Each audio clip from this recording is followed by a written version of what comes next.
नवी मुंबईत आज हजारो बिल्डर आहेत. सगळ्यांना इथेच घर घ्यायचं आहे. पण थांबा, घर घेताना तुम्ही या खालील गोष्टी तपासल्या आहेत का? पहिली गोष्ट, जमिनीचा मालकी हक्क क्लिअर आहे का? जमीन खरंच बिल्डरची आहे का की भाड्याने घेतलेली आहे? कागदपत्र पडताळलीत का? दुसरी गोष्ट, ओसी आणि सीसी, ऑक्युपेशन सर्टिफिकेट आणि कंप्लीशन सर्टिफिकेट शिवाय घर म्हणजेच जुगार आहे. वीज, पाणी, परवानगी काहीच मिळणार नाही. तिसरी गोष्ट, रेरा नंबर. बिल्डर कितीही गोड बोलला तरी रेरा साईटवर नंबर टाकून प्रोजेक्ट खरा आहे का हे नाही आधी तपासा.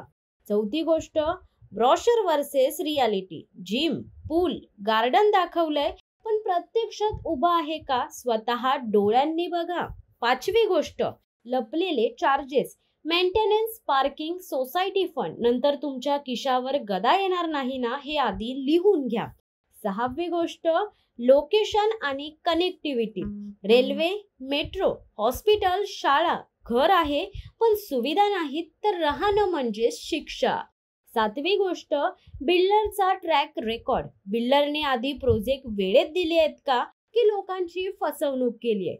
जुन्या ग्राहकांशी बोला, सगळी माहिती उघड होईल. शेवट लक्षात ठेवा, नवी मुंबईत घर स्वप्न असतं, पण चूक केली तर ते स्वप्न